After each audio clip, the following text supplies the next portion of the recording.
A very good morning and a warm welcome to the first panel session of the roundtable meeting. My name is Tshiteem. In my early incarnation, I served as the first secretary of the Gross National Happiness Commission. We cannot leave important things like a country's future to chance. His Majesty the King said, and I quote, "The future is neither unseen nor unknown, it is what we make of it." And that is really what gross national happiness has been for Bhutan.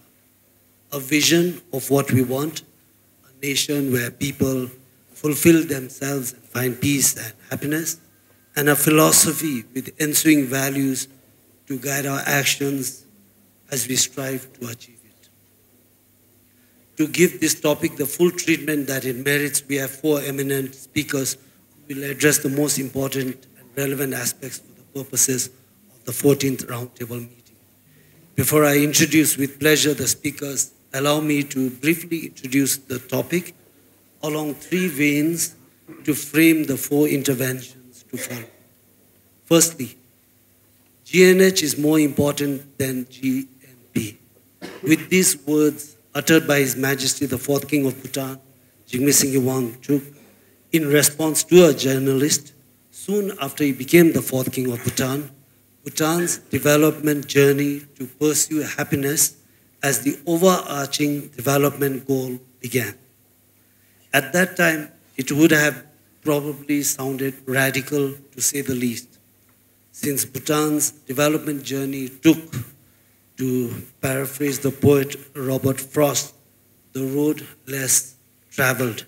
And as in the poem, it has made all the difference.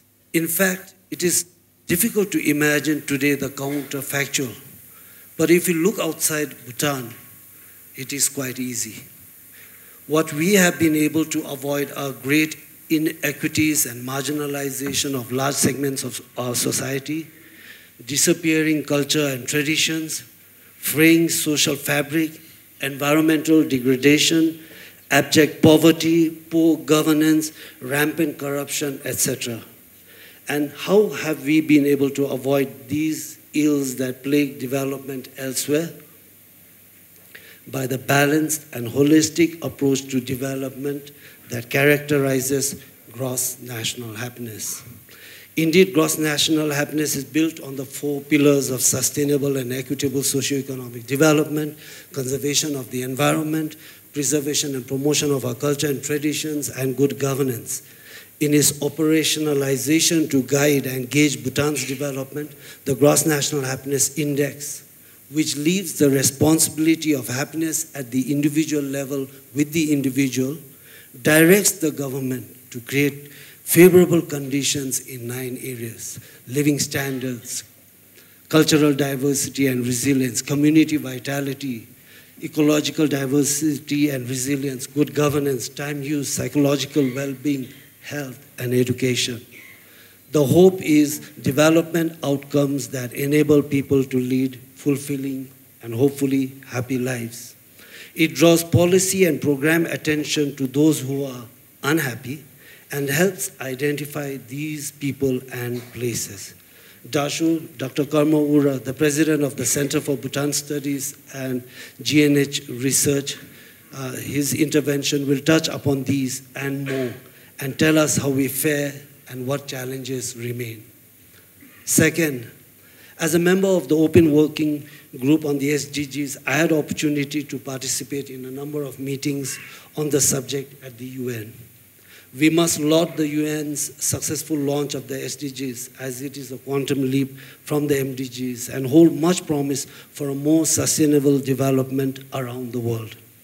There is clearly much common ground between SDGs and gross national happiness, both of which are more holistic in their outlook. Indeed, Bhutan has made a lot of effort to share gross national happiness beyond Bhutan, in the belief that the global development agenda needs a rethink and reorientation on the purposes of development. And that's why Bhutan has welcomed the SDGs and is happy to champion it, and much more with the Gross National Happiness Index. His Excellency Mr. Achim Steiner UNDP Administrator and UN Under-Secretary General, will touch upon the contribution of gross national happiness to the global development discourse, how gross national happiness and SDGs come together, and the prospects for continued partnerships to achieve these goals together. Thirdly, while Bhutan has made tremendous gains in development, from literally being one of the poorest countries in the world in the 1960s to LDC graduation today, a number of valid concerns remain. As a country with an avowed self-reliance development goal since the third five-year plan, Bhutan has made good progress even as it balances its development with the vision and values of gross national happiness. However, in spite of the successes, numerous challenges remain, mainly on account of our smallness and geography. These will never go away, and therefore the resulting vulnerability is something that Bhutan will have to constantly grapple with. The fact is, in spite of how we may fare on indicators used globally to measure development and progress, significant challenges remain, especially on the economic and employment front.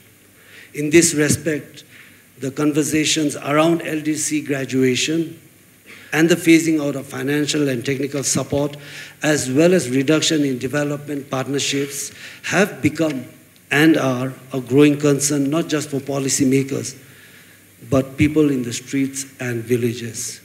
We will learn of some of these key issues and challenges in the actual implementation of gross national happiness from first-hand accounts from the intervention by Ms. Chimmi, Secretary General of one of the oldest and largest CSOs in Bhutan that work directly with the people at the grassroots level as well as the local governments.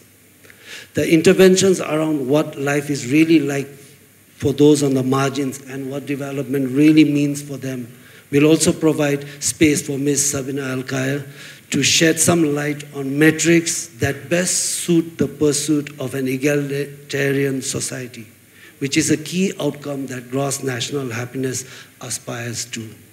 In this light, Ms. Sabina Alkire will also share the value add of the multi-dimensionality of gross national happiness development vision, philosophy, and practice. With this, I would now like to turn your attention to the proceedings. We will have 4 consecutive interventions. First, His Excellency Mr. Achim Steiner, followed by Ms. Sabina Alkire, then Ms. Chimmi, and lastly, Dasho Karma. Question and answer for an exciting interactive session will follow after all the speakers are done. To ensure there is sufficient time, I request and remind the eminent panelists to keep to the allotted time, 7 minutes each. With this, I would now like to introduce the first speaker, Mr. Achim Steiner, Administrator, UNDP and UN Under-Secretary General, and also co-chair for the roundtable meeting. Is also the Vice Chair of the UN Sustainable Development Group, which unites 40 entities of the UN system that work to promote and support sustainable development. Prior to joining UNDP, he was director of the Oxford Martin School and professorial fellow of Balliol College, University of Oxford. Mr. Steiner also led the UNEP program 2006 to 2016, helping governments invest in clean technologies and renewable energy. He was also the Director General of the United Nations Office at Nairobi and has worked in countries all across the globe. Your Excellency, you have the floor. Thank you, Dasho, Karma, Tshiteem, Honorable Minister, my distinguished fellow panelists, Excellencies, ladies and gentlemen.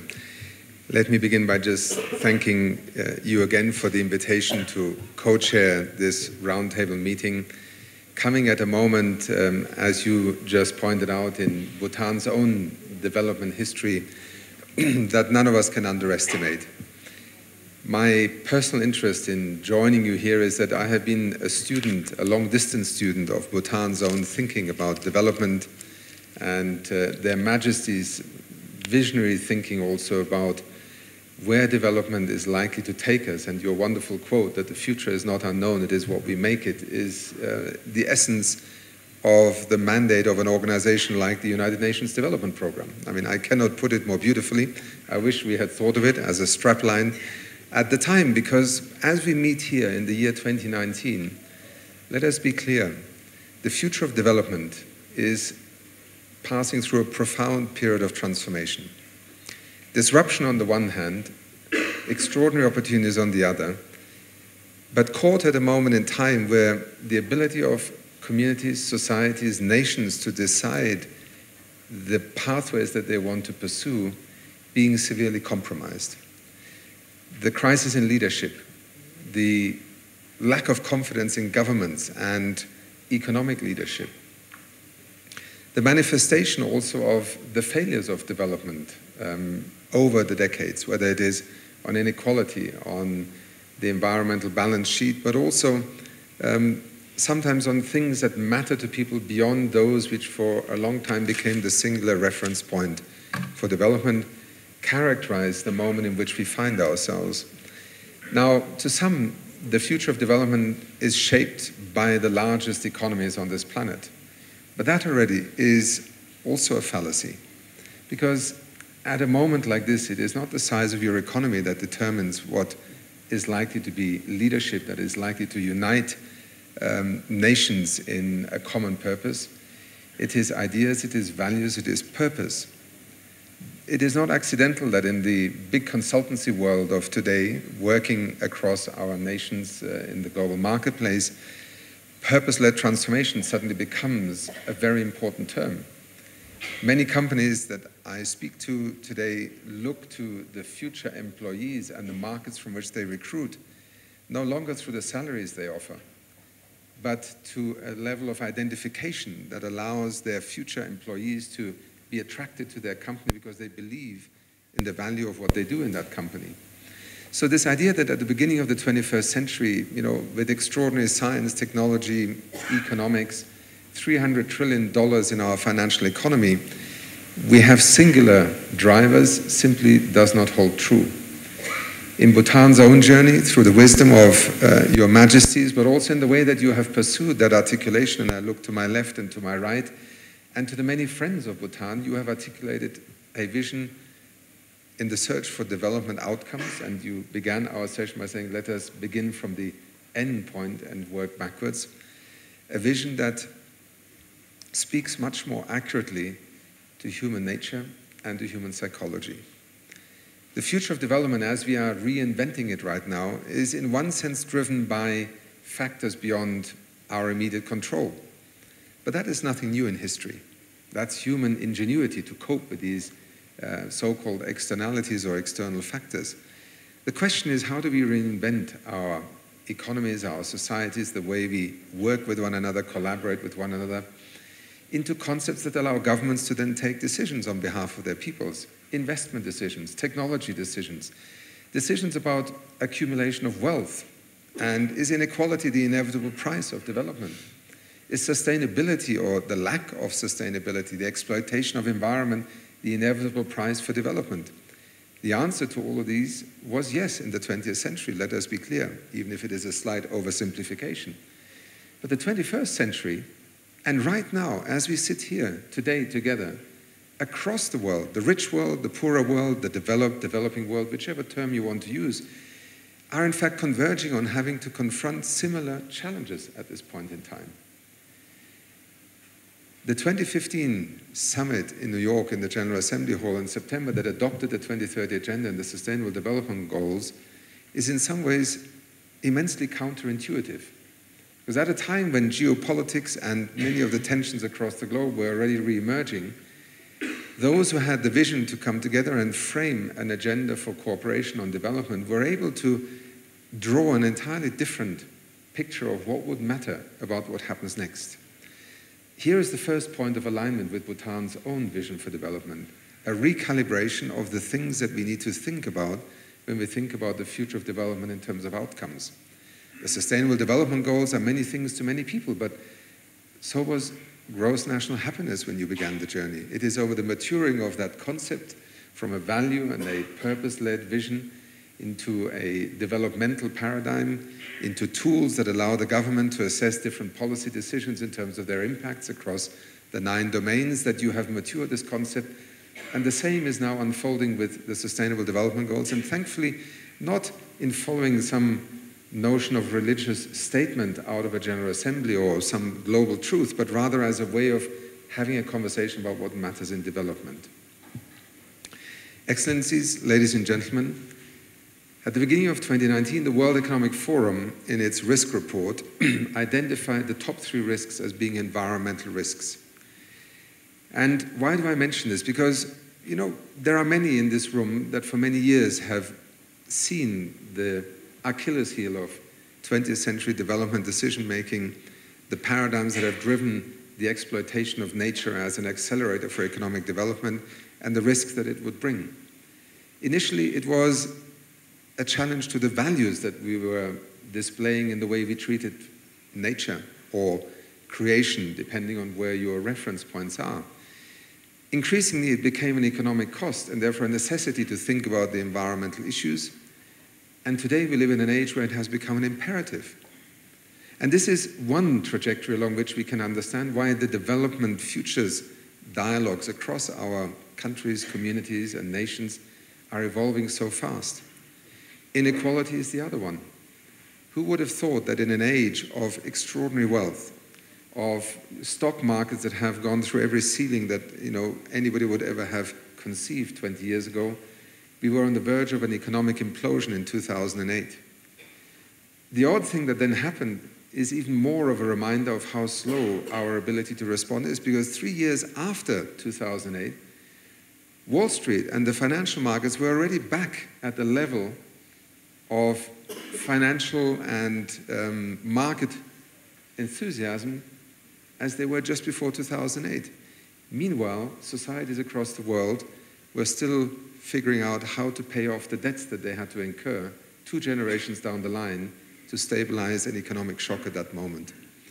So on the economic side, on the social side, on the environmental side, clearly development is in need of an evolutionary process. Concepts have to mature into a different reality.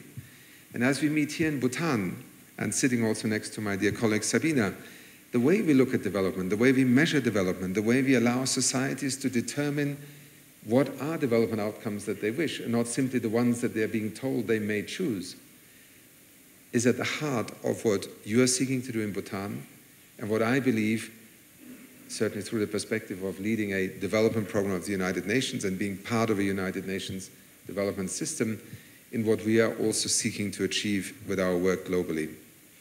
Let me just end, Dasho, by saying, in our dialogue this morning, I hope that we can also take away that sense of opportunity that Bhutan offers us. I began my remarks by saying the greatest things in human history do not arise from those who are either the wealthiest, the most powerful, or the biggest in our community. Sometimes the most disruptive, far-reaching ideas emerge out of a community, out of a society that has the vision, the cohesion, and a sense of purpose that allows to inspire others.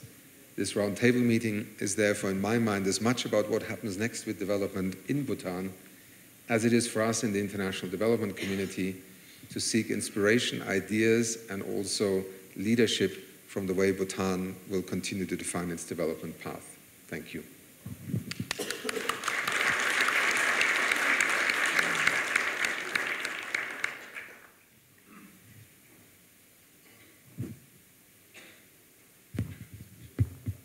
Thank you very much, Your Excellency, for sharing a lot of thought-provoking views on what development should be about. And I think both SDGs and gross national happiness has at least brought sharper focus on really articulating clearly what matters most and why that should be the ends of development.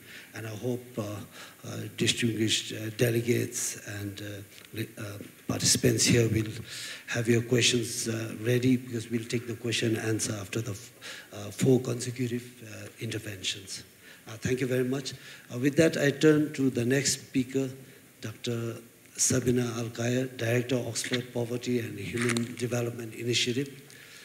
Dr. Sabina Alkire is the Director for Oxford, She's also an Associate Professor for the Department of International Development in Oxford University. Dr. Sabina also held positions as Professor of Economics and of International Affairs at George Washington University, USA, research collaborator at the Harvard Global Equity Initiative, Harvard University, USA. In addition, Dr. Sabina was a research writer for Commission on Human Security and a coordinator of the Culture and Poverty Learning at the World Bank PREM program. And most importantly, Dr. Sabina has actually been working very closely with the Center for Bhutan Studies and GNH research on GNH. So, Madam, you have the floor. Thank you so much. Your Excellency, distinguished panelists, Excellencies, distinguished delegates, and friends. It's truly an honor to be here. And Achim Steiner left us with the idea that both the tremendous gains and the challenges of Bhutan are also, in a sense, a microcosm of what countries are looking for in the Sustainable Development Goals era. And so I would like to briefly reflect and try to deepen, articulate a little bit more how the metrics of Bhutan and the links to policy have been electric and will be of great interest outside Bhutan as well. So I think we all know the pioneering nature, not only of the concept of GNH from their majesties, the measurement through the Center for Bhutan Studies, and also the policies through GNHC and all of the ministries and yourselves. But also the value of equality means a particular care for the bottom. And what you may not know is that Bhutan is also pioneering in the sense of multidimensional poverty. So in 2000, next slide please.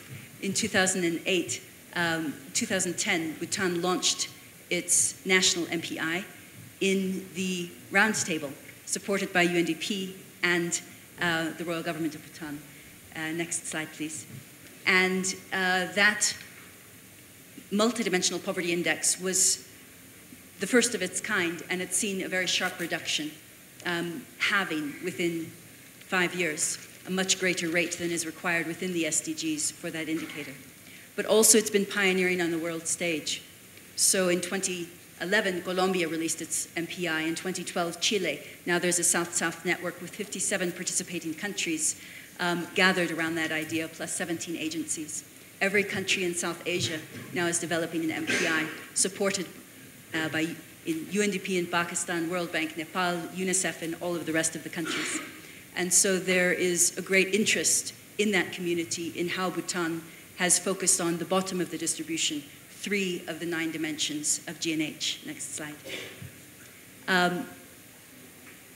There are also ways in which GNH is creative if you think of the communities that are looking at well-being measures. So in terms of GDP, for example, Mark Fleurbe at Princeton convened the International Study on the Progress of Societies with 260 academics working for 3 years, 2014 to 17, to improve GDP, and published 900 pages on their reflections. In the OECD, in 2009, the Stiglitz-Sen-Fitoussi Commission released a report again on quality of life and having separate measures alongside an improved GDP. 8 of the 9 domains are the same as GNH. They replaced culture with personal security. And just a couple months ago, they released a 10-year anniversary proposal of how GDP should be tailored or improved. And Martin Duran, the co-author, was a commentator on Dasho Kamaura's lecture on this topic of GNH. Next slide. So there's a lot of work to improve GDP. And then many national governments are also looking to extend their measures, whether it's simply with happiness or with well-being more broadly defined. And the most common way is with dashboards. So this is from the UK Office of National Statistics, where across 10 domains, they have 43 indicators, which is quite complicated. If you drive a car with this, you'd be in danger of crashing because you're trying to read the dial. Next slide, please. And so I think Bhutan's metrics are creative, in that alongside GDP improvements, which are necessary, the GNH index can be disaggregated by gender, by age, to look at different ages, by rural-urban, by Dzongkhag, to look at the composition of poverty. And this gives a lot more detail. It's also not just one dashboard, but you can see if GNH has gone up or gone down. But most importantly of all, I think it has been useful in what Achim Steiner referred to as the need to create a conversation about what matters for development. So in 2015, the Center for Bhutan Studies launched their second GNH report, which looked at the growth of GNH in that 5-year period. And it showed that growth had indeed been driven by improvements in living standards, in health and in education, but that there were also some other areas where perhaps the balance needed to be re-supported in psychological well-being or feelings of belongingness or jiglam namsa or donations of time and money in the community. And this conversation just has a much broader range of variables and ideas. And yet it is also somehow easier to talk about and link policies to an overall coherent set of metrics than to 33 indicators and 124 variables considered individually. And so I think that within Bhutan, in this new period, there will be really important and exciting challenges, not only in inequality, but also in each of the domains of GNH, and chances to do even more courageous and innovative policies. But also that the community outside Bhutan will be really interested, clearly by the concept, but also equally by the fact that it has come into a very articulate set of metrics, of policy tools, and conversations that are very much needed and ongoing in other countries, but perhaps without the kind of legitimacy that they have in Bhutan. And so it's not to say that everything is perfect, but it's to say that this is the seed of a conversation that matters. Last slide. So I would just mention in closing a little bit on the inequality and the need for different metrics, but linked. So this is the map from CBS study of GNH, with the darkest green being the happiest places. So Khasa, Thimphu, Paro, very happy. But if you go further, 2 slides more, please. The next. The red dots are the poorest. So Gasa was at once the best in GNH and multidimensionally the poorest, as well as Ha and Dagana. And so one needs to see a little bit of the complex. If you look at inequality, next slide, please, you can have a linked, multidimensional inequality measure, which perhaps we won't have time to go into, but just to say you can look multidimensionally at the inequality of GNH, and it went down a little tiny bit in the 5 years from 2010 to 15. So in 2017, the then Honorable Prime Minister of Bhutan and Achim Steiner spoke together at the General Assembly, and the Bhutan Prime Minister spoke about how measures are like eyes. They help us to see things and bring matters into focus. So I've tried to say that Bhutan has been pioneering in metrics, both in terms of poverty and GNH, that they've been creative, but that they are asking the right questions. And so I do hope as we go ahead in reimagining in the SDG era, that this small but disruptive experiment will be very creative on other sides as well. Thank you. Thank you very much, Madam Sabina Alkire, for highlighting some of the very innovative work that we do in pursuit of gross national happiness.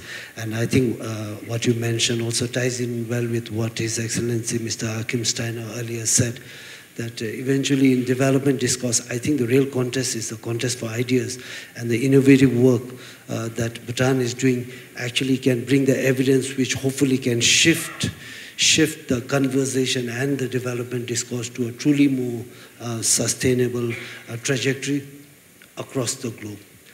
Third, we turn to Ms. Chimmi Wangdi, Secretary General of Tarayana Foundation, who's going to give us a view from the grassroots level. Ms. Chimmi Wangdi is the Secretary General. She's of Tarayana Foundation, which is one of the oldest and largest CSOs in Bhutan. Prior to that, she served in various capacities in the Ministry of Agriculture, including as the head of the Policy and Planning Division, from where she was seconded to head the Tarayana Foundation in 2005. She has also served as Bhutan's representatives on a number of bodies, such as the Independent South Asia Commission on Poverty Alleviation, ISACPA, as a member of the Policy Analysis Network, South Asia, and as chair of the Bhutan Transparency Initiative. Currently, she continues to serve on several boards, including the Royal University of Bhutan Council, the GNH UN Country Program Board for UNDP, and she's also a member of the National Commission for Women and Children Board. She's also a founding member of the World Bank supported Business Enterprise and Employment Support, BEES, Network of South Asia Women, as well as South Asian Women's Network. She is also serving as a member of the LDC Independent Expert Group working on reimagining development ahead of COP21. So, Chimmi, you have the floor. Thank you. Your Excellencies, the co-chairs, esteemed delegates, and my fellow panelists. It is a privilege to be here this morning to share the grassroots experiences with all of you. I would like to also take note and thank the organizers and the government of Bhutan for expanding the civic space consciously wherever possible. I represent the civil society, and I'm happy that we also have 5, I think, invitees as participants. This is for the first time that's happening where civil society has been brought on board as partners, and we are most thankful for the opportunity. Having said that, and building on from what Sabina mentioned about the multidimensional poverty, which is mostly a rural phenomenon in the Bhutanese context, Tarayana has been working in these areas. So we have, at the moment, activities in more than 350 villages across the 20 districts of our country, working and engaging at a very minute household level with these communities that are far-flung rural villages in the remote hinterlands of our mountainous terrain. Having said that, one special quality of all these small communities is that they are fiercely independent and also are very dignified people. So taking any activities to them, we have to be very sensitive about the fact that their dignities should not be ruffled. Having said that, it's very important to also know for all development interventions that are being planned on their behalf, to take them on board during the planning phase, because their wants and requirements are sometimes quite contrary to what we might think would help them. So their voice at the drawing board is also equally important, and for that, sufficient national level dialogues between policymakers and local communities need to take place so that our interventions remain useful. It has also been our experience that communities don't just expect handouts. I think they would be more appreciative of hand-ups, where they are also empowered to take decisions, to take ownership of activities, not just necessarily in contributing their labor, but also engaging their minds, making use of their local knowledge, of traditional knowledge of their environment around them, of the tradition and culture, of what they know their knowledge, the botanical, ethnobotanical knowledges of the plants and resources around them.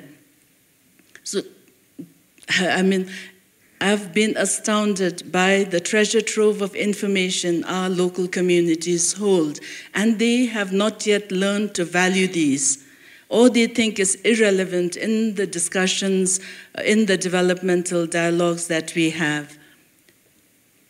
So it is important to build their confidences, to acknowledge that they are also knowledge holders, that they have been the true custodians of our rich biodiversity and our clean environment, that they have played key roles being the stewards of ecological services, of environmental safeguards. All of that, we have to somehow acknowledge that they have been active participants, and as we develop interventions to bring about improved socioeconomic development into these rural communities, we have to also build up their confidences that they can manage these things because they have managed to live sustainably all these generations. It is not about going there and telling them, okay, we have this great idea that you have to implement, because then that is sure to fall flat on its face, as has been our experience. Our successes only happened after we started giving them total ownership and bringing them into the dialogue, making them, actually placing them right at the steering wheel of the development that they would like happen in their own localities. And so that for me has been a big eye-opener, and I thought this is a message that's worth sharing with all our developmental partners, with our policy decision makers in the country. We have tried to engage, and in the past plan period, we have successfully engaged with being implementers on the government programs like the Rural Economic Advancement Program, which called for interventions in the local communities with a certain tabulated outcome, but done it in a different, how would you say, the implementation modality was different because the communities themselves were driving that change, and the outcome was so evidently different from that being done through government channels alone. So it warrants a second look at how it is done, maybe measurement of these sort of different experiments, as Sabina called it, disruptions of how we do business as usual. Instead of it being business as usual, if we could take the resources that's available and then work with it, I think we have a far better chance of narrowing that gap of income inequality, of equitable resource share, and of bringing prosperity to one and all. Particularly in a land that's pursuing the goal of happiness, I think is inevitably necessary that we count our local communities and their resources as big evidence that they want to progress using their own resources. So having said that, I would like to conclude with a small reminder that all things important are not necessarily measurable, and then at times the things that are measured are not necessarily all that important. So also the fact that Bhutan is on a graduation process, I wonder whether a small minor upset in our local, because of climate change where we have no control, Bhutan could be doing everything right in our own sphere and yet be impacted negatively by climate change if we do not take collective corrective actions together. So a slight disaster that's caused by either climate change, freak weather patterns, I wonder whether my rural community members are yet ready for graduation. I still question measurements of what, how can a country graduate without having certain basic infrastructure in place already. So, but I mean, that is for a small segment of the population, but nevertheless a very important segment of the population. And I would just like to throw that in as a reminder that even as we graduate, we still have a lot of work to be done, particularly for segments like the rural communities, the disabled, people living with disabilities, and the economically vulnerable. And with that, I would like to thank you once again for the opportunity. Thank you, Chimmi for your intervention, which really underlines the fact that pursuit of development outcomes like gross national happiness or SDGs cannot be a top-down approach, that ultimately you must be in close communion with the very people who you are trying to serve. And actually, the program that Chimmi mentioned about targeted poverty reduction program, the targeting was done based on the multi-dimensional poverty index that Madam Sabina Alkire just presented earlier. But I think the point about being in close consultation with people really underlines the need for the governments, the bureaucrats, the best and brightest who have the clever ideas to now change the way they do business. And even in Bhutan now we are trying to reorient, and we talk about bureaucraft, a new way of doing things. With that, now I turn to the last speaker for this morning session, following which we'll have the question and answer. And for that we have Dasho, Dr. Kamaura. He's the president for Center for Bhutan Studies and GNH Research, and has worked for the Ministry of Planning for 12 years before becoming the director of the Center for Bhutan Studies, from his founding in 1999 until 2008 when he became its president. The Center for Bhutan Studies and GNH Research has been at the forefront in promoting and deepening national and global understanding of Bhutan's homegrown development philosophy of gross national happiness, and conducting multidisciplinary research about Bhutan. In fact, from my personal experience, I can share that Dasho Kamaura has actually provided much of the intellectual leadership in a lot of the good work we see to operationalize gross national happiness in governance in Bhutan. Dr. Kamaura was also a member of the drafting committee of Bhutan's first constitution, enacted in July 2008.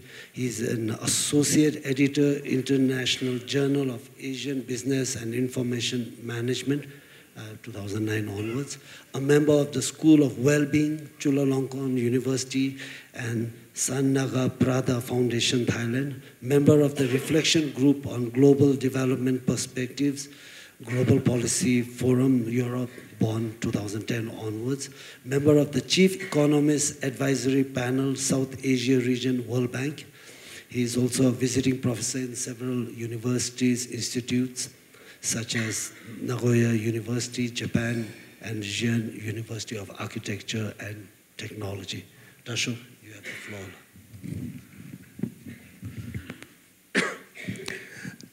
Dasho, thank you very much. I feel I like to already follow up on the other speakers and then say a few things on GNH. I like to follow up on UN Under-Secretary General Steiner's comment about the very dialectical nature of development, that we have to be extremely conscious in the 21st century. And he mentioned the rather ironic, paradoxical situation with respect to environment, with respect to economic, especially inequality, and with respect to the anxious breakdown of sociality in our life. Perhaps I should add two more to that, which is a little bit difficult for me to contain. And one is that due to the focus on human rights since 1919,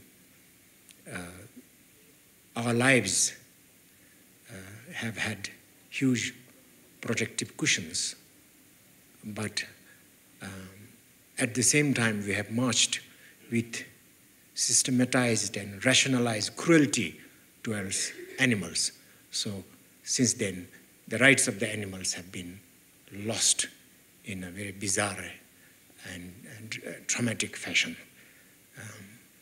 Second thing I like to mention, since 1999, League of Nations Foundation, is the legacy of peace we have enjoyed. But it's been accompanied also by dramatic investment in arms and ammunitions, from which many nations derive economic benefits, actually. At the same time, this external peace that has been maintained by the rule of law has been accompanied by a rise of loss of life in suicides. Today, actually, we lose more people in suicides than in conflicts, as you know, besides depression, anxiety, and other kind of pervasive psychological disorders.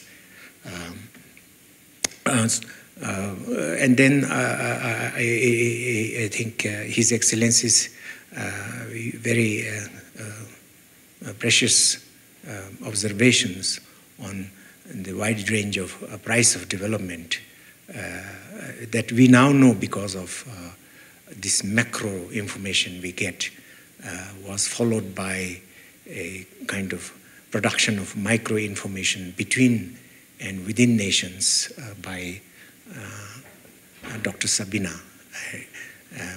She's been very much a part of our research team since I met her in 2006, I think. As she alluded, income part is the fastest rising component within the GNH decomposable index, which has a very special quality about it because you can break it down to the nth level of individual, nth level of variable, etc. And therefore you can zoom down to the micro level of the motions and dynamics in society. But because of the concerns we have that which His Excellency expressed, the price of development, we do not attach too much weight. We attach only 1/9 weight to income. And therefore, though the economy rises, it cannot impact the increase in the index very much. And then, of course, Chimmi, Madam Chimmi, brought out the dangers, another price of development. There's the price imposed by the bureaucrats, by bureaucratization of the notion of what is development. It's a very, it's a question about what is knowledge, what is, how do you define development, etc. So I could not hold my preliminary follow-up on these things, but I have also few vested interest things to be brought, and those happen to be what to do next about GNH in this country. But I thought it is relevant to put it to our close partners who will remain us whether we graduate from LDC status or not.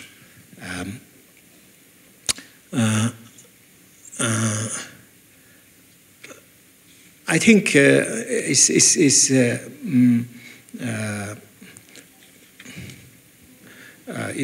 fair to say, since I could not find any literature, that there is no research and therefore there is no evidence on a particular kind of international relations fueled by aid or trade, particular kind of international relationship of a country and the happiness of the country. I couldn't find any research on that.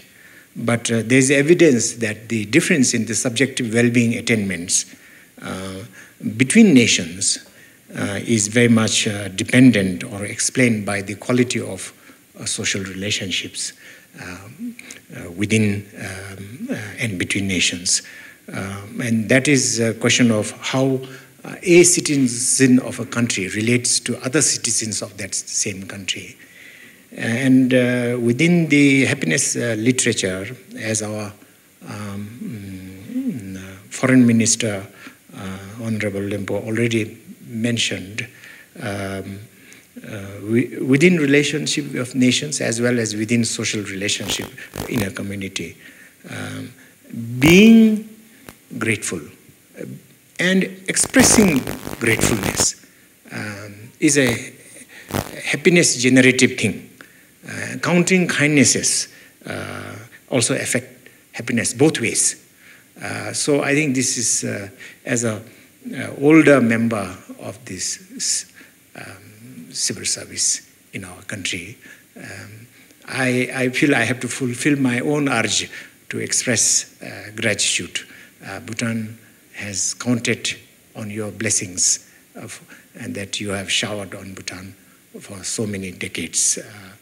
And I think this goes right across the society, led of course by His Majesty the King, who, if I may borrow your word, eye of the world, but in this case he happens to be eye of the country, because sometimes clear insights come from him. I like to say that historically Bhutan would be a kind of illustrated or exemplified by what nowadays in happiness literature is known as blue zone place. Everything is roughly perfect. And in the past, in Bhutan, people, I estimated, if they walked 10 kilometers a day and had lived 60, walked as an adult for 40 years, that would amount to about 120,000 kilometers in their lifespan. So they walked about that much. They had very healthy plant-based diet. They had terrific body mass index. And they slept profoundly. And they immersed themselves in deep meaning and sociality. And sometimes it was helped by great appreciation of distilled alcohol in this country. Of course, now it has become a little worse because of the industrialized alcohol production. It has much faster effect on the Bhutanese people.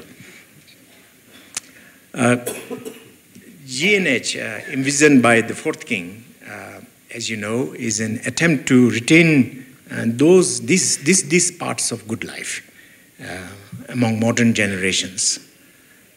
And as His Excellency referred, we are now going through unstoppable globalization. No leader seems to be able to separate what is good things about globalization and what is not. It's rather pervasive.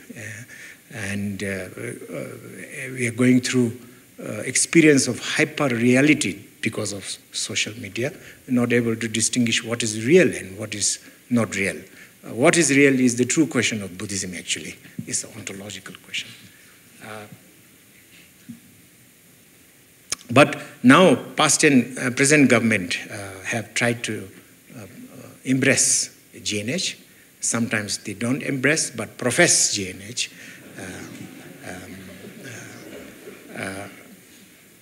But I think that at the top level of the past and present government, there has been willingness to accept GNH deeper and deeper. But they have to move the bureaucracy and their own colleagues towards it, which is very difficult occasionally. And overall, I think the integration into governance of GNH needs to take a much faster pace, because the process of globalization is also much faster. The culture of I mean, I'm just sharing few things I'm dreaming about now for the next 5 years. So kindly, these are 9 pieces I would like to say. The culture of thinking, especially analytic thinking, in the bureaucracy and the state enterprises needs to shift towards GNH. And there's a lot of catching up to do within the bureaucracy and state enterprises. And capacity in these institutions need to be built. I hope you will help us in this. Decision making, public decision making, especially policy making according to GNH, is practiced to some degree, but GNH has impact assessment of those policies as intervention increase needs to be supported by greater and greater evidence. And for that purpose, we need to collect more data. We carry out GNH survey every 4 years once. But during the intervening period, we need to collect a lot of micro information, do micro research to elucidate the difference this kind of GNH policy and decision making is making. Are they improving things or are they just a waste of money? We need to really validate those things from the ground.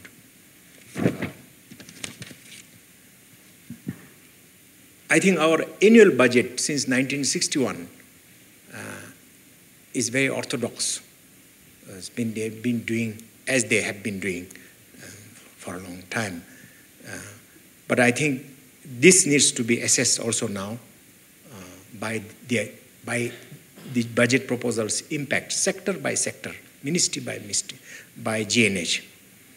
That applies, I think, to be honest, Honorable Minister, also to the pledges of the government.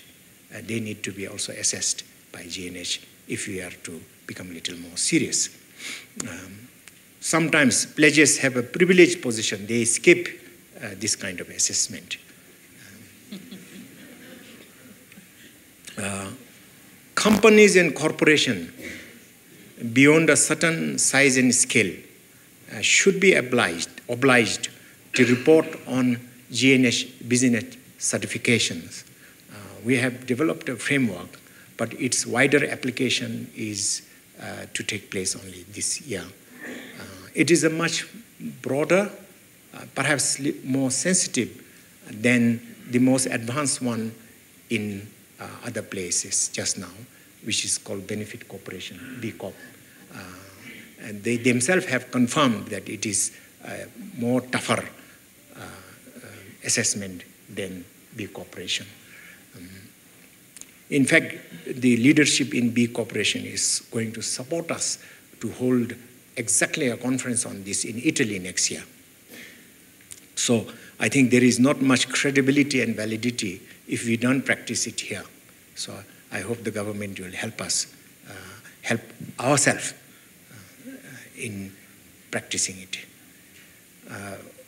Your Excellencies, the country Bhutan seems to be decision makers, writing a guidebook for strategic planning in future. It's a so-called vision document that will be, I would like to think it should be for the next 100 years. We should foresee at least one lifetime completely. And it should illuminate the future path for donors, for government, for political parties, for civic societies, and so on and so forth. It should be a super coordinate. People will refer to that GPS as they move forward in the future. And if some of those things were wrong, that we propose are wrong, they can be revised. I think one revision should take place in 2040 or 2045.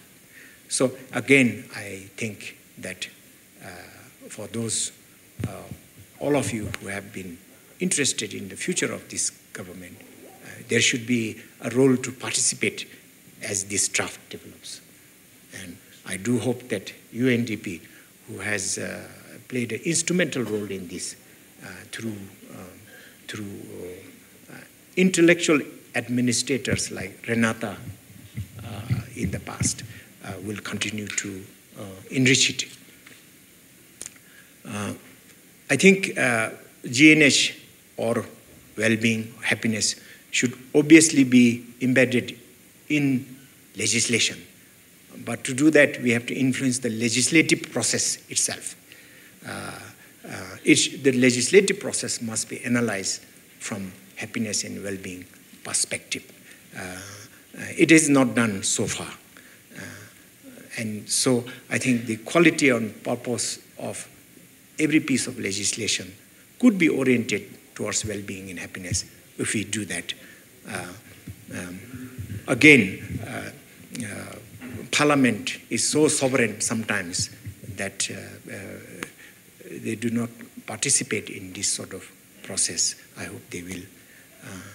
Another area is the administration of justice, and criminal justice could also be made more sensitive to well-being and happiness. We know what is the principles behind it that arose from Europe, but what would be the implication if you follow happiness and well-being is a very interesting question, Dasho. I'm concluding. Later on, I don't need my time. Later on, I don't need my thus the three branches of the government could converge on well-being and happiness.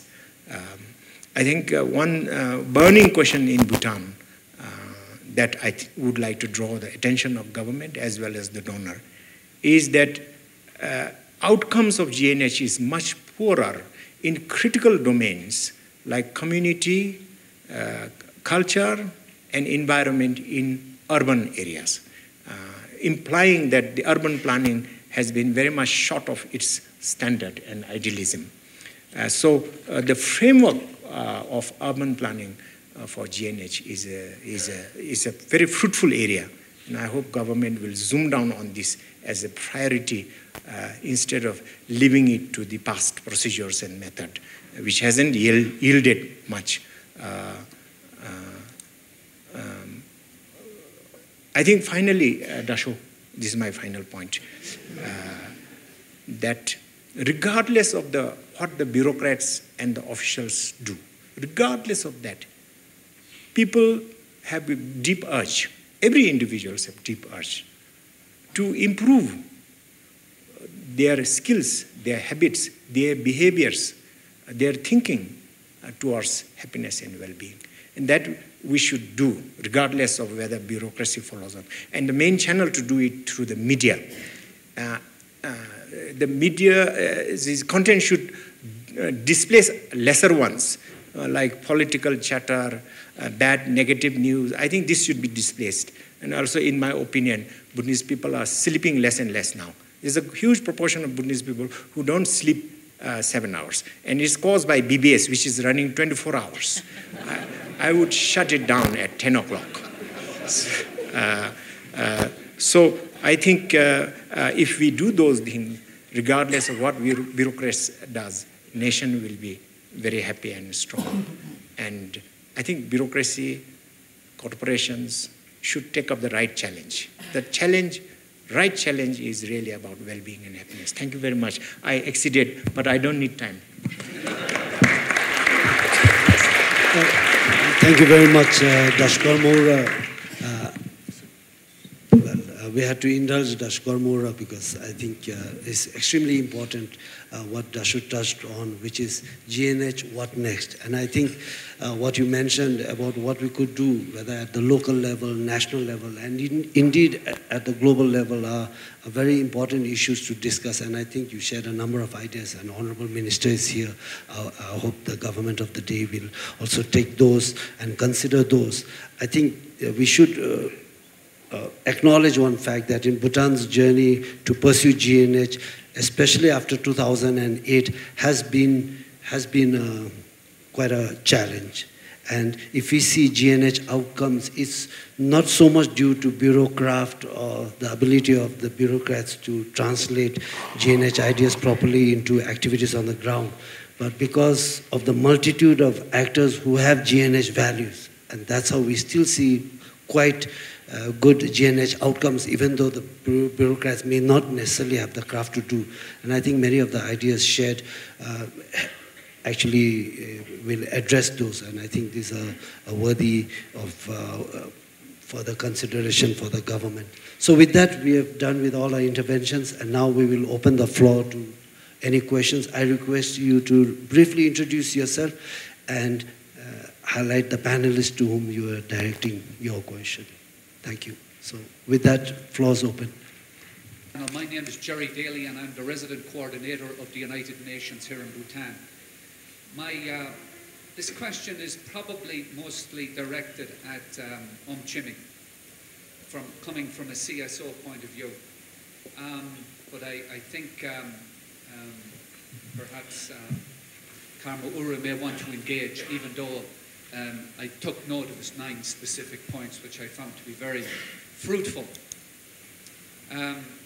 During the panel, I was impressed by the challenges that face our world and face Bhutan: technology, inequality, climate change, globalization.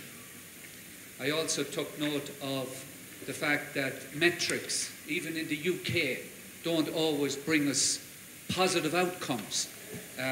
We recently had that UN work in the United Kingdom which identified the challenges around poverty. So tracking poverty, it isn't only the solution. So I took note also of the fact that we're not just talking about bureaucrats, but we're talking about bureaucrats.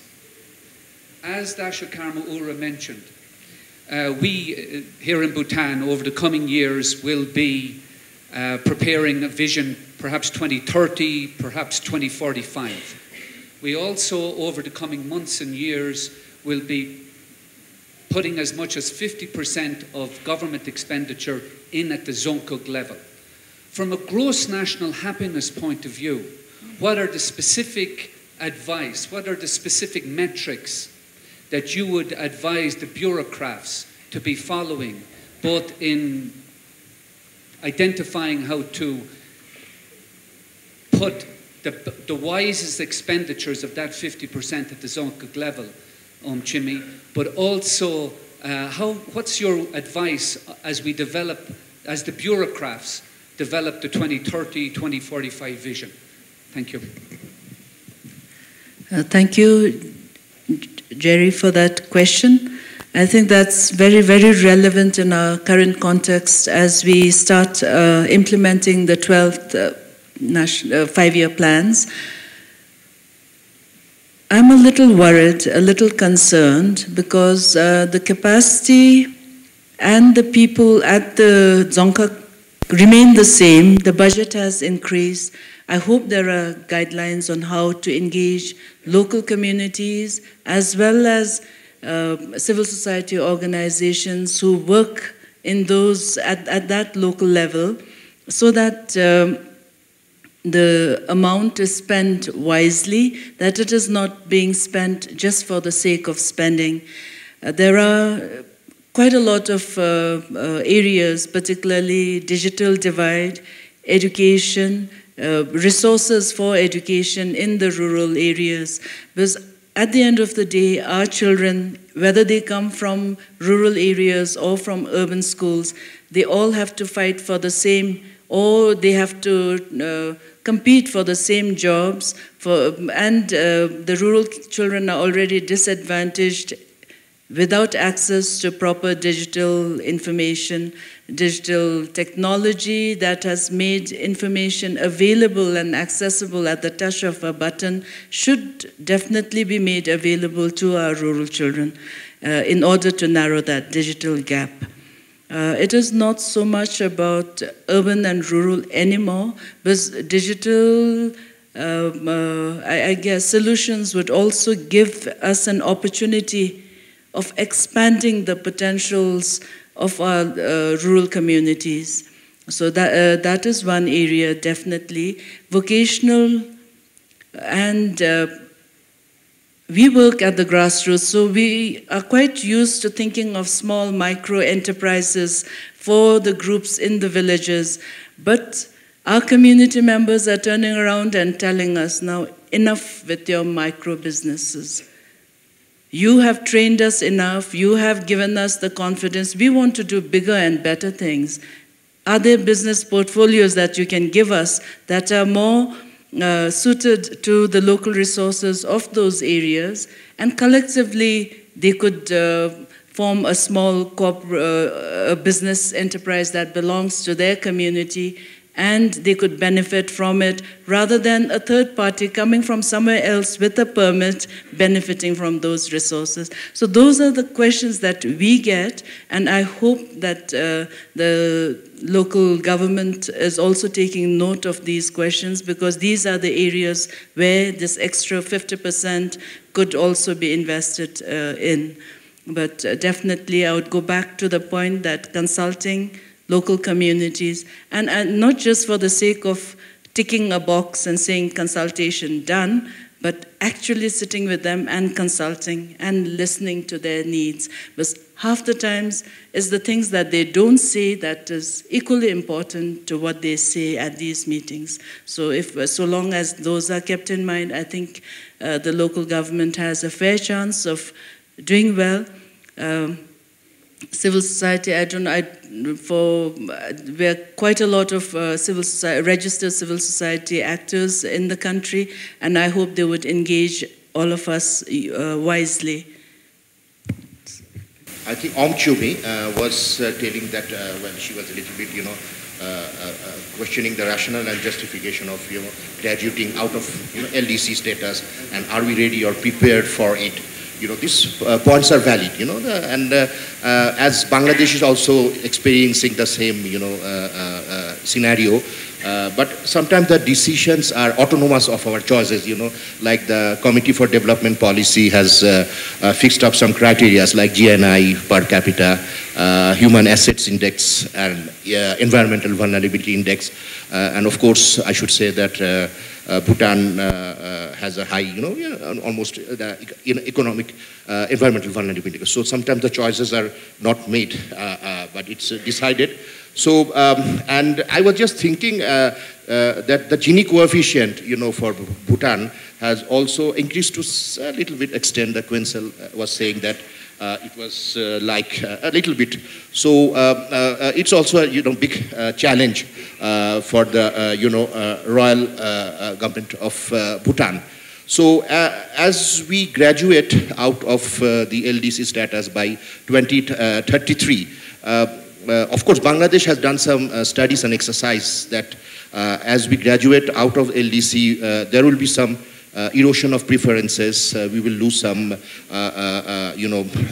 concession and lending fundings, and of course, we used to get that was by the EBA. The European Union used to provide us with everything but arms initiative, duty-free, quota-free access. So we'll be losing those preferences. Of course, that doesn't mean that we want to graduate out of LDC, but it has to be a seamless, transition. So I was just wondering, just a general question, whether some studies have been done in this respect by the government, that what will be the loss of preferences or studies, Thank you. Thank you for the question. I think as of now, I'm not aware of any studies, that's a holistic study that has been done by the government. At least in the civil society sector, we have no such data or information. Our concern mainly lies because of the vulnerability, the economic vulnerability. Bhutan is a small nation. We can never be a numbers player of anything, particularly in the manufacturing sector. So our economy is totally based on either hydropower income or from tourism income, both of which are climate dependent to a certain extent. So one climate disaster and where are we? So we might have made all of this progress, but What will it take for us to be pushed back into a poverty scenario, particularly in rural areas that affects more women and children than it does simply by one variant, just climate factor alone. So even that level of study is not done. We don't have data in hand, but we just have evidences on the ground of actually working with communities. And we see one missed season and one bad out-of-turn rain or hailstorm that damages the crop and how it impacts local communities, what are their resiliences. So we are targeting at that level of building resiliences, but is that enough? So while it is out of our hands, maybe... if I may also request Your Excellency to share your thoughts on that question. Basically, the question of how to address concerns of LDC graduation and what role development partners can continue to play in some concrete terms. If Your Excellency could share, I think. Thank you. I think the question that you posed just now is, I think, an important reminder that graduation is both an accomplishment but also a transition.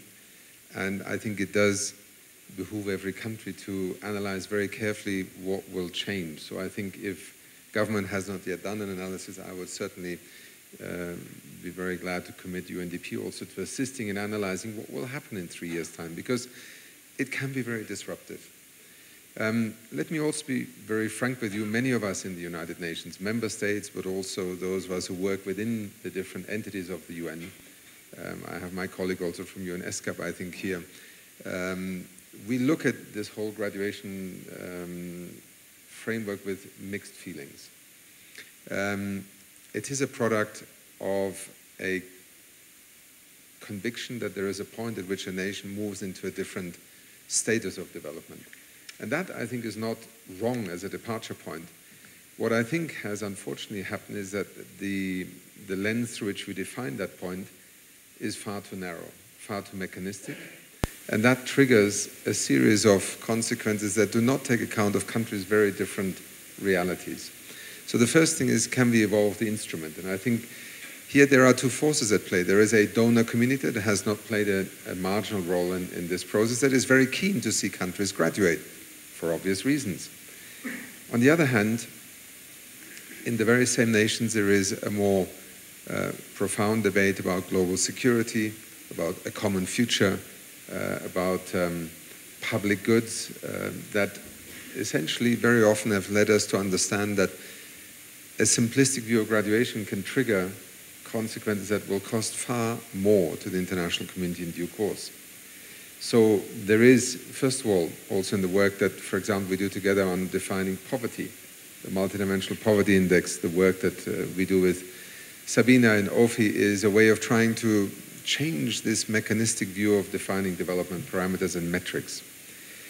And frankly speaking, we see every day across the world unintended consequences. When hurricanes hit the Caribbean, the extraordinary maneuvers that we had to go through to be able to deliver life-saving support to an island that was only 15 miles away from another island because it was designated a middle-income country as opposed to an LDC, defies all logic. In fact, it is a perverse consequence of something that is not appreciated in the way it is perhaps today applied. So to us, also, given that we are at this roundtable meeting here, I would say Bhutan's graduation is not a reason for development partners to lean back and to walk away. On the contrary, it is a reason to lean forward and engage, but with a changing quality of engagement, a changing terms of engagement. But actually, success should be a reason to have closer bonds and partnerships rather than a sort of view, we've done our job, let's move on. And I think this roundtable needs to articulate a rationale for this that is slightly more profound than simply saying, you know, we need development partners, or development partners who say, well, you know, you're now rich enough, please look after yourself. This is not the discourse that helps us to move forward. Thank you. Thank you very much for sharing that, your thoughts. I just wanted to also ask Dasho Karma that question. This LDC graduation conversation and Dasho having intimate knowledge of the GNH index, what do you think from a GNH perspective, the implication of the LD when you do the next survey? What do you foresee? Firstly, on technical, statistical aspect, I'm not quite sure the figures truly support this graduation, because that is simply based on GDP. But this is very misleading in the case of Bhutan, because there is a huge transfer of money in terms of debt repayment. So thus gross national income would have been better measurement. And there is quite a big gap of about 15% between GDP and GNH.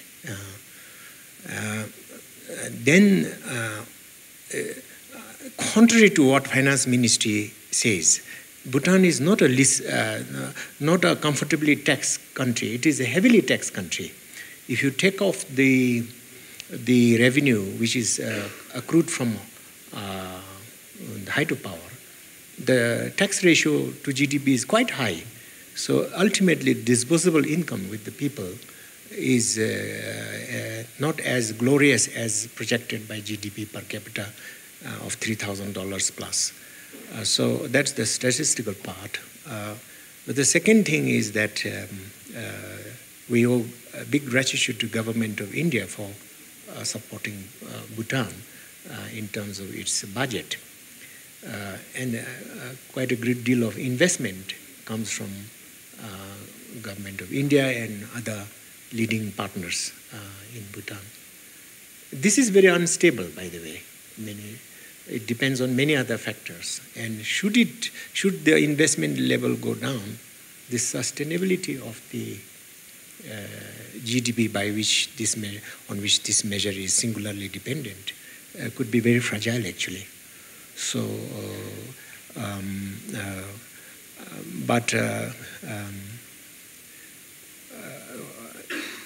in the presence of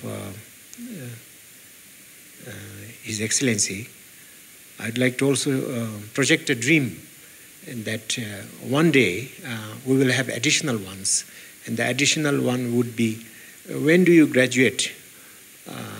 A significant proportion of people, whatever we use as benchmark, out of painful conditions which we call unhappiness and misery, and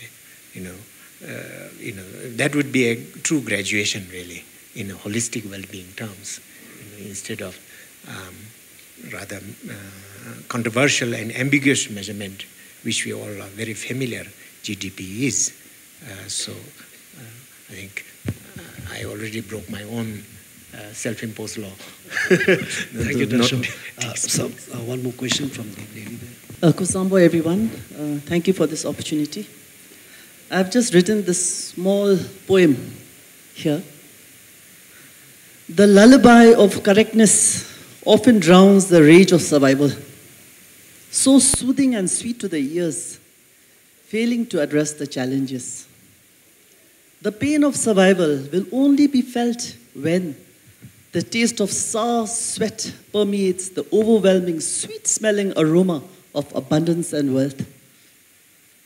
I am Tshiteem, founder CEO of Bhutan Association of Women Entrepreneurs, addressing rural and urban poverty in Bhutan. I have the utmost gratitude to all our generous donors, but we need more international help in creating a market conducive to our unique challenges of very, very small volumes of excellent produce. Thank you. I am Eklavya Sharma from Isimod, and my remarks goes to Honorable Achim Steiner. As you know, the mountains are the hotspots of climate change. And when we talk about sustainable development in mountains, mountain specificities come in. Bhutan is one of the mountainous country. And if you look at the Hindu Kush Himalayan region, Bhutan is one of the 8 countries of the Hindu Kush Himalayan region. 240 million people live in the mountains of this region. 1.9 billion people are in the downstreams, and immediately what happens in the mountains impact to a large volume of 1/4 population in the world. And if we look at the food security that is produced in the downstreams, then it is the half of humanity of the earth is impacted. So UN, how UN can bring visibility and attention of the development partners or the global community, so the mountains are getting more attention, and also more investment should come to the mountains. One moment, go back to the poem, and thank you for the poem and also for putting a little bit of a spotlight on the private sector and markets. I think for one, am very keen to learn how Bhutan, in the context of its history, traditions, culture, but also gross national happiness, will envisage the evolution of the private sector. I often have to remind colleagues in our development universe that, you know, recently I was at a conference in Dakar in Senegal, which is a conference about the emergence of Africa, very much trying to seek from within the continent the drivers of development. And we had a discussion about the private sector. The fact is that the private sector also on the continent of Africa exists already today. In fact, 90% of what happens across the continent is the private sector. Our problem is that we seem to, in development, have equated the private sector with the corporation rather than the household farmer, the corner shop, the informal sector. So I think one vital piece of working the private sector and dealing with markets, both markets locally, but how these markets connect to a global market, I think is fundamental to addressing also a major driver of gross national happiness. And I, for one, hope that this is a part of the conversation. And private sector, not in the sense of trading away that which belongs to society. It was a big mistake that we made in the 80s and 90s when privatization of, for example, instead of services, which sometimes the private sector can provide much better, was mistaken by trading away the actual asset, for example, water. You know, societies very quickly rebelled with the notion that you would privatize water. You can privatize municipal service provision, sewage treatment, water provision, but not something that belongs to society. So what are the rules that drive the evolution of a private sector? And does it always have to be the large scale versus perhaps a private sector that is an integral part of an economic view of development? And I think we have much to learn in the coming years, whether it is sustainable tourism, whether it is the startups, the technology connection. Madam Chimmi, you refer to, you know, the villages in which people want to not just deal with the solutions of yesterday, but the opportunities of tomorrow. I, for one, believe that the rural economy should become a major focus in our development thinking again, but not in the sense of how to make a farmer produce another 10% more, but how does a farming family with an 18-year-old son and daughter think of that world that the digital economy now provides in a global marketplace as being connected to my village, where I'm a farmer, I'm maybe a digital service provider, I'm a communicator, because that is what will define also how people view their presence. Sorry to take a little bit of a deviation, but I think you raised an important part that hopefully in the roundtable discussions will also feature more, because it certainly features with a degree of discomfort right now in the way I think we often overlook who the private sector actually is and its potential. Just to the point of mountains. First of all, the numbers you have cited are truly important to reflect on. I think the sense most recently also to the IPCC, and I often give credit to the scientists and the United Nations, frankly speaking, which by setting up the Intergovernmental Panel on Climate Change protected the narrative about emerging science from national interests that did not wish this to be understood in the sense of a global common good of knowledge. So mountains have actually featured increasingly, and you will remember that the interpretation of the degree of change, first of all, in mountains, and already here in Bhutan, we know that warming is happening at a far higher rate, that the disruption, not just in terms of hydrological flows, but also disasters, glacial lake outbursts, and many other elements, clearly are making vulnerability a key link between climate change and development and gross national happiness, as you pointed out. Downstream, and this is the most recent work of the IPCC, India has now emerged in the Indian subcontinent, let me put it that way, South Asia in general, the Himalayan downstream universe of people, economies, infrastructure, is facing extraordinary risks, and not in 100 or 200 years' time. Now, how can we put more attention on this? This is an interesting question, because the problem, and therefore the solution to this, lies not so much in the mitigation actions of those who live in the mountains, but in the rest of the world that is driving the change that is happening in mountains. I think for me, in particular in the coming years, our focus will have to be in particular on adaptation, because it is in the mountains that people, communities, infrastructure will have to adapt, and disaster risk preparedness will have to be significantly raised. Those are the two drivers that will empower a degree of agency or ability to change the course of the future for those who are in the mountains. But actually it is in the downstream and in the more global context that the imperative to invest in the mountain territories lies. And I think we have to continue to look, including, you said, what is the UN doing? The Secretary General yet again this year in September will convene a climate change summit. The United Nations Framework Convention on Climate Change and the Paris Agreement needs all of us to engage. There is too much complacency and inertia right now in looking at the Paris Agreement as if it is something that, you know, will not work. It is the only thing we have. It is actually working, but there are many who wish to define its impact still in that category of non-disruptive, and that has to change. This is why the Secretary General is bringing this issue back to the center of his ability to convene the world, and I can assure you the reality of what is happening in the mountains, not just of the Himalayas, other parts of the world as well, will feature in that as well. Thank you. Thank you, Your Excellency. Since we are running out of time, we're going to wrap up, so sorry, no time for additional questions. And what I'm going to request is each panelist take 1 minute to share a thought on what they see as the key development challenge and what should be focus of Bhutan as we pursue GNH. Starting with Madam. Thank you so much. I think that the idea of GNH has captured the imagination of many people outside Bhutan. And I think that the key challenge here is to go beyond what is conventional in terms of growth or in terms of the investments that are very well known and very accepted, and really to move the boundaries into the psychological well-being, into culture and community, because there's also a need, less articulate outside Bhutan, but also perhaps within. And I think to be able to become a leader in those areas would be really dynamic. You want me to come? Or? Yeah.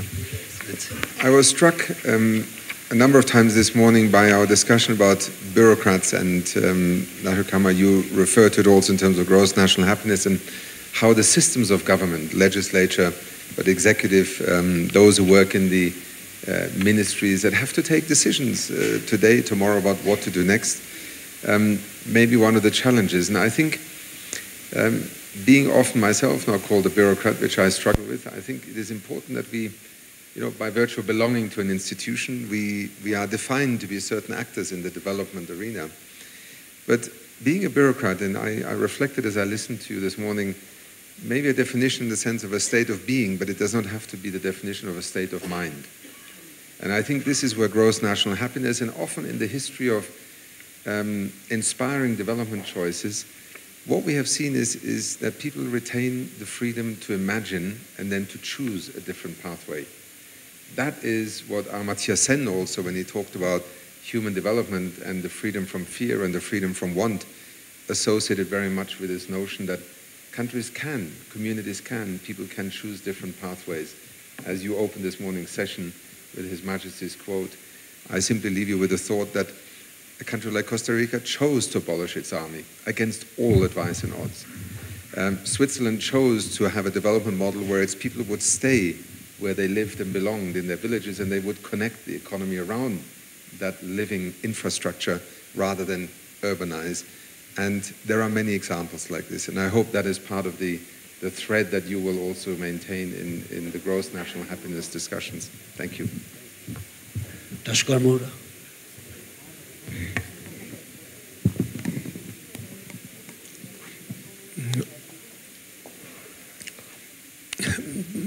very difficult for me to limit myself to 1 minute.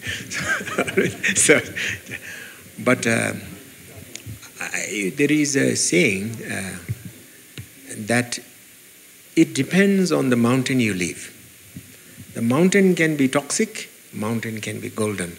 And that ultimately will decide the well-being of human beings and all sentient beings. Now this mountain also is a metaphor for the fabric or the culture. And one of the new culture, as His Excellency mentioned, challenging one will be really the decision on the boundary between what would be private completely and what would be official, public. This is shifting in our country just now. So I would like to sort of invite the acute attention of the government on this. Second one, I think I'd like to take advantage of the top bureaucrats and Honorable Minister and others, the committed, interested, motivated, engaged partners of Bhutan, is that I think agriculture and food sovereignty, this is the new word, but self-sufficiency of food is very central. Any country, any self-food, any nationhood, I think. And under the dynamics we developed over the last 2-3 decades, this is uncertain. The future of agriculture is very uncertain because it's operation for 3-4 acres per family, far-flung, rough terrain. But this was where the identity, strength, and the sovereignty of Bhutan was rooted. And it is very compelling as well as seductive for us to lose our way in discussing about digitalism, airspace, tourism, 5-star hotel. But I would like attention and consciousness to be returned to this very aspect of good soil management, good organic NKP supply from cattle population which is declining in this country, good prices for farmers. Our present government is very focused on that, but I think more ideas are needed how to solve this problem. Otherwise, we also see the resultant out-migration and emptying of rural areas, gender imbalance, which will negatively impact, whatever you are doing in terms of women equality and so on and so forth, because men are living. So do these 2-3 things. If all of you could, in your dialogue with our government and our leaders in their dialogue with the bureaucrats and the civil service, could pay very close attention. I think this is this tipping point. If we lose attention on these issues for the next 5 years, the risks are much worse. Thank you very much. Yes, Chimmi. I think it would be very important, as Dasho mentioned, I'll just follow from there, holistic rural development to be given center stage. A lot of trust building has to happen before development can actually take place as equal partners, and that trust building has to happen through transparent operations at all levels of governance, and that would in itself improve the quality of lives of local communities as they start believing in their own capacities, as they start building their own confidences to take up a seat in and contribute towards national development. I always come back to this point of head and heart balance in all decision making. I think that is central to how we've survived as a nation till date. We have to be practical. You have to also be kind and compassionate in decision making at all levels. I think if we can put our act together in these few things of learning how to balance it out, we've done it. Our parents have done it for centuries without having to be told. Now we are faced with a new challenge of having to tell the younger generation that that is important. And so, but we must not miss it, because if we miss it now, we might then miss an entire generation, their opportunities of living well and of gratitude is central to our well-being.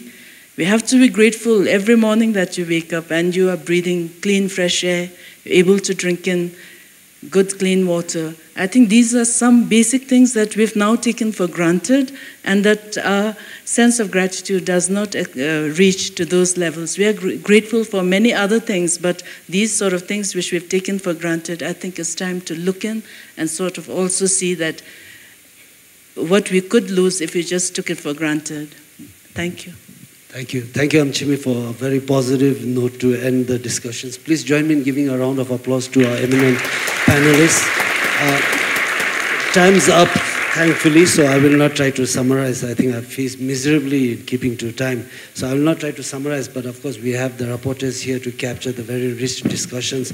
My only parting thought I leave, and I think the eminent panelists have left you with many thoughts.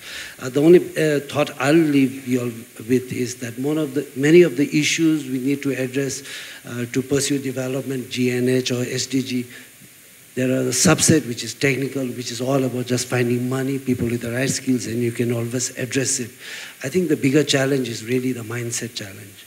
What sort of people, what sort of values people have, what sort of outlook, because these are all fashioned by the values they have. And if the values are correct, like I mentioned for Bhutan, even though the government did not have many of the GNH tools in place to really ensure that the GNH vision could be translated, the outcomes are GNH consistent simply because the variety of actors have GNH values. And I think in our education systems, not just Bhutan, but throughout the world, if you really want to achieve SDGs, then we have to find the underlying SDG values and make sure that the future citizens come out with that, those values deep as part of their personal makeup. I think that would probably lead to the sustainable actions and outcomes we hope for. And I guess it's again a call to education and what we should do there. But other than that, let me just say that it has been a very engaging discussion. I hope over the next 2 days of the roundtable meeting that you all will think about this and discuss it further. Let me just thank you all very much for your kind attention, your active participation, and I certainly wish each and everyone here a very fruitful roundtable meeting, and for our guests who have come in from abroad, a very happy stay in the Kingdom of Bhutan. Tashtilik.